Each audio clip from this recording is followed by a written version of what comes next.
வணக்கம்ப்பா. கிரிக்னாடு வினைக்காரணியிலிருந்து நம்ம என்ன பார்த்தோம் அப்படின்னா, அலிஃபாட்டிக் கார்பாக்சிலிக் அமிலங்கள் தயாரிப்பு பார்த்தோம். இப்போ அரோமாட்டிக் கார்பாக்சிலிக் அமிலம், பென்சாயிக் அமிலம் தயாரிப்பு பார்க்க போகிறோம்.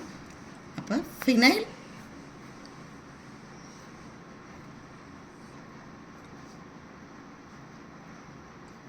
மெக்னீசியம் புரோமைடு,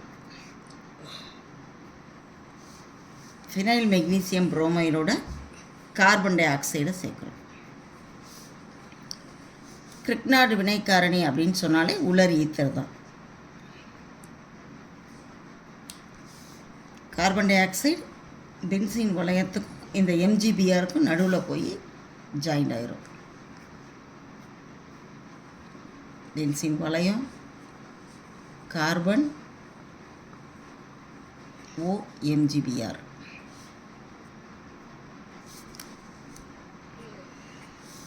இந்த சேர்மமானது நீரார் பகுக்கப்படும் பொழுது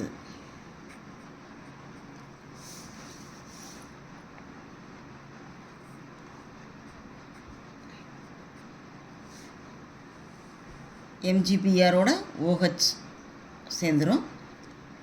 பென்சீன் வளையம், பென்சீன் வளையத்து மேலே COOH இருக்கும். இப்போ எப்படி இருக்கும் அப்படின்னா, பென்சீன் வளையம்,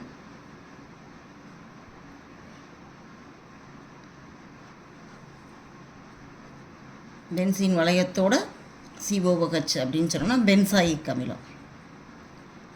பென்சாயிக் அமிலம்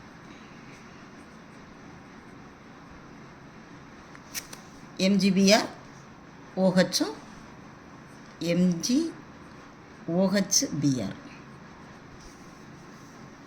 இந்த கிரிக்னாடு வினைக்காரணியிலிருந்து நம்ம பென்சீன் வளையத்தோட கார்பாக்சிலிக் அமிலம், பென்சாயிக் அமிலம், அலிஃபாட்டிக் கார்பாக்சிலிக் அமிலம், அசிட்டிக் அமிலம்லாம் தயாரிக்கலாம்.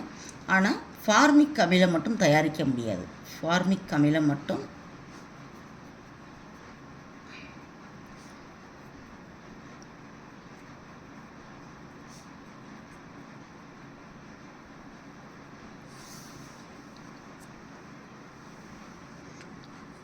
ஃபார்மிக் அமிலம் ஏன் தயாரிக்க முடியாது அப்படின்னு பார்த்தோம்னா, ஃபார்மிக் அமிலத்தில் கார்பனோட எண்ணிக்கை ஒன்று தான் இருக்கும்.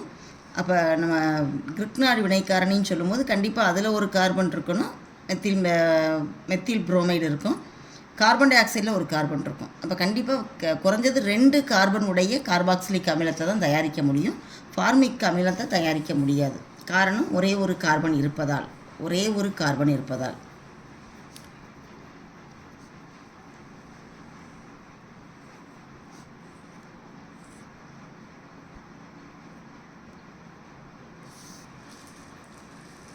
அடுத்த தயாரிப்பு அசைல் ஹேலைடு அல்லது அமில நீரிலி.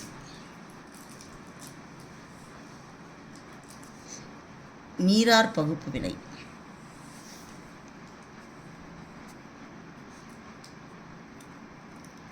ஃபஸ்ட்டு அசைல் ஹேலைடை பார்த்துக்குருவோம். அசைல் ஹேலைடுனா CH3COCl. இது அசிட்டிக் அமிலத்தோட குளோரின் ஹேலஜன் இருக்கிறதுனால இதுக்கு பேர் அசிட்டைல் குளோரைடு.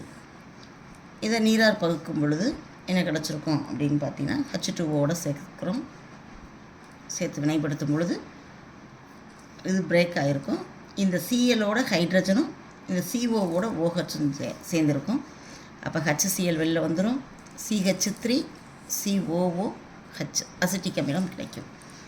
அமில நீரிலி அப்படின்னு சொன்னோம்னா, அமிலத்திலிருந்து நீர் நீக்கப்பட்ட அமைப்புக்கு பேர் நீரிலி. ஃபார் எக்ஸாம்பிள் அசிட்டிக் அமிலம் CH3COOH, CH3COOH.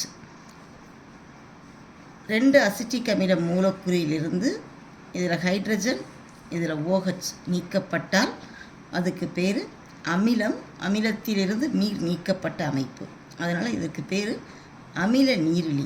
அப்போ இந்த ஆக்சிஜன் 2க்கு நடுவில் பாண்ட் ஃபார்ம் ஆயிரும். அப்போ இந்த அமைப்பு எப்படி இருக்கும் அப்படின்னு பார்த்தா, CH3C டபுள் பாண்ட் O, இந்த ஆக்சிஜன் நடுவில் வந்துடுது. C double bond O CH3. இதுக்கு பேர் அமில நீரிலி. இது அசிட்டிக் அமிலத்திலிருந்து உருவானதுனால அசிட்டிக் அமில நீரிலி.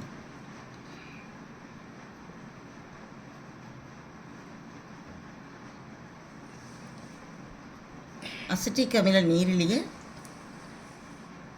நீர் கொண்டு பகுக்கும் பொழுது எப்படி கிடைக்கும் அப்படின்னு பார்த்தா இப்படி பிரியும். ஒரு அசிட்டிக் அமிலத்தோட மூலக்கூறு COO மைனஸாக பிரிஞ்சிருக்கும். அப்போ இந்த பக்கம் H+ம் இந்த பக்கம் OHம் சேர்ந்துருக்கும். அப்போ என்ன கிடச்சிருக்கும்? 2 மூலக்கூறு அசிட்டிக் அமிலம். அடுத்து அல்கைல் பென்சீன் ஆக்சிசனேற்றம். அல்கைல் குரூப்பு பென்சின் மேலே இருக்கணும். அப்போ பென்சின் வளையத்து மேலே ஒரு அல்கைல் குரூப்புனா CH3. இதோட பேர் டொலுவின். இதோட பேர் என்னது அப்படின்னு பார்த்தோம்னா டொலுவின். அப்போ அல்கைல் பென்சின்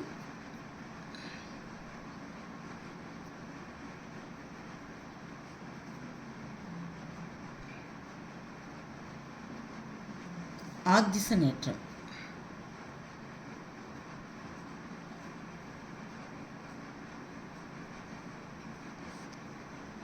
டொலுவினோட காரம் கலந்த அப்போ OH மைனஸ் ஆக்சிசனேற்ற காரணியாக KMnO4 எடுத்துக்கிறோம்.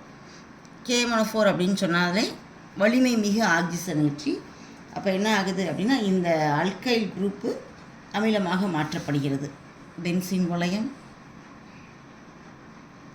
அல்கைல் குரூப்புக்கு பதிலாக இப்போ COOH வந்துடுது. அப்போ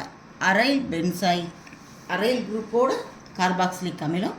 அப்போ பென்சாயிக் அமிலம் இதோட பேர். தேங்க்யூப்பா.